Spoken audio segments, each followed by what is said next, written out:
È qui con noi Raffaele Padrone del Sindacato della Polizia, grazie per essere con noi questa sera. Buonasera. Con lei vorrei toccare proprio il tema della sicurezza stradale. Abbiamo visto anche la scorsa settimana diversi incidenti, specialmente per i motociclisti. Sembrerebbe che sia veramente difficile per gli autisti appunto proseguire sulla strada in maniera sicura. Cosa si può fare e secondo lei qual è il vero problema in questo frangente? Prima di rispondere alla sua domanda, una piccola riflessione. Io la settimana scorsa non ero qui presente negli studi per motivi lavorativi e oggi entrando non ho trovato un mio amico che mi aspettava come ogni lunedì, il povero Eligio Grizzo.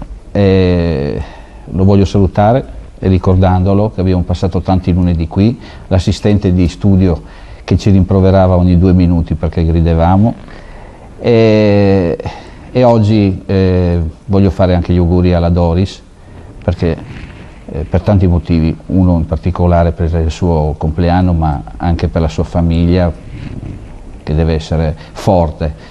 Mi associo chiaramente grazie, perché lei sa quante battaglie qua dentro insieme, quanti divertimenti.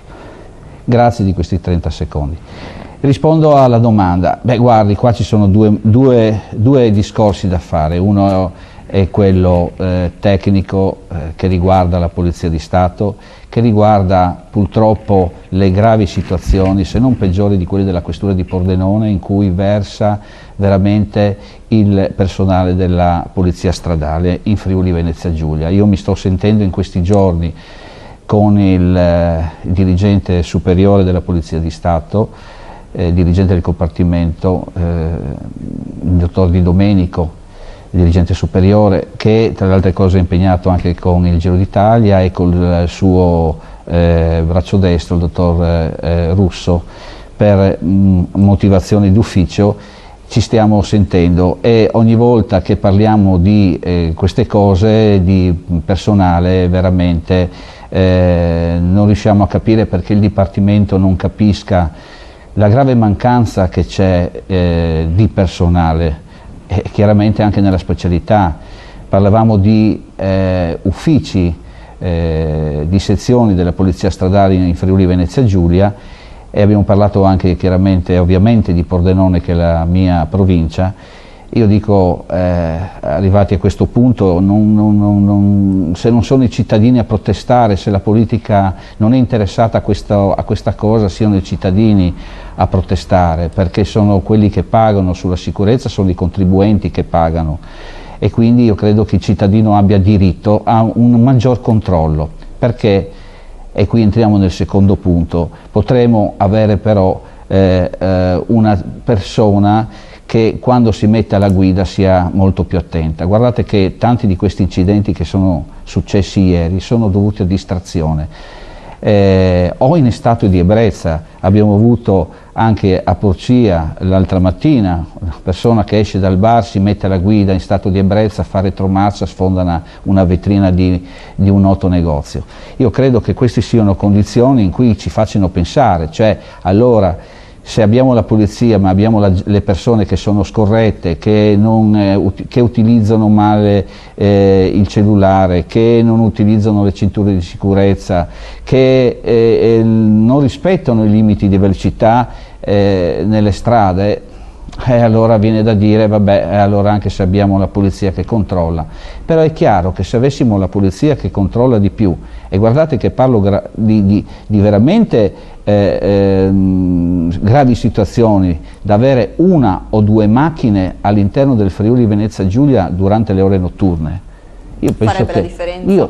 Se voi fate un incidente a Tolmezzo e la pattuglia è in autostrada a Pordenone, pensate quanto tempo ci deve arrivare, perché poi è vero, ci sono i colleghi dell'Arma dei Carabinieri, ma non hanno il personale dopo le 8 per fare un servizio idoneo a una vigilanza sulla strada, se non quello di garantire la vigilanza territoriale nel proprio paese, nella propria città.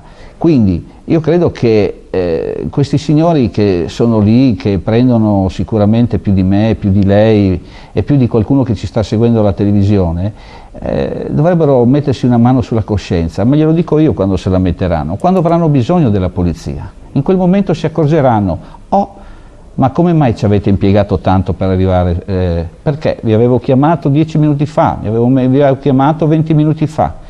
Allora, ci sono due discorsi.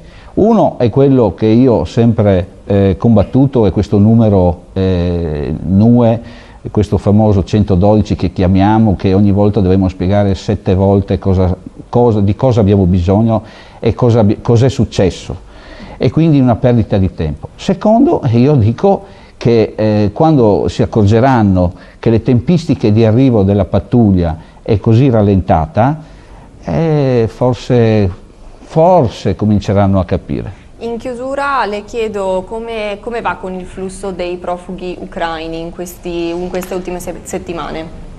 Ma anche qui è un altro tema, perché adesso a Pordenone chiaramente si è rallentato ovviamente il flusso di persone che arrivavano costantemente in questo periodo, e abbiamo avuto un rallentamento. Abbiamo avuto persone che provenivano chiaramente trasportati da associazioni o volontariamente. Abbiamo lavorato anche con 100 persone, poi 50, poi 30, poi 10, 15 persone al giorno che continuano ad arrivare. Il problema sarà dopo,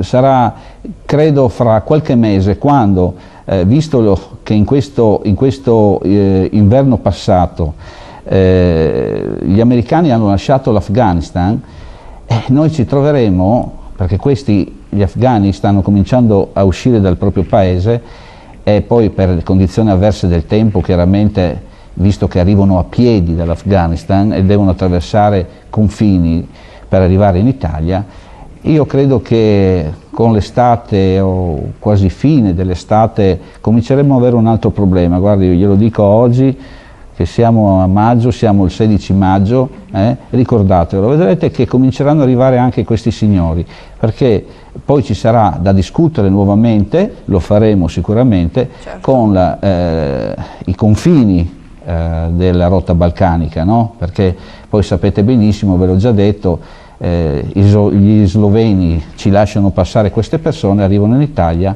siamo fritti, perché i sloveni dovrebbero tenere sott'occhio i loro confini. Noi ci hanno messo anche lì una pattuglia mista, ma una pattuglia di 2 persone o 4 persone, e quindi 2 unità operative che devono seguire 50, 54 e per l'esattezza chilometri solo della provincia di Trieste in mezzo alla boscaglia. Io dico che sarà un po' difficile per 4 persone controllare 54 chilometri. E staremo a vedere. Perché questi sloveni ci indicano le parti dove entrano.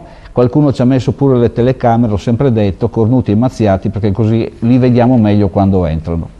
Grazie intanto a Raffaele Padrone per il suo contributo, e la aspettiamo anche la prossima settimana, sempre qui nei nostri studi. Grazie a voi, buonasera. Si introducono in municipio a Fontana Fredda e fuggono con oltre 400 euro lasciando gli uffici a soqquadro, indagano i carabinieri di Sacile e sentiamo il servizio.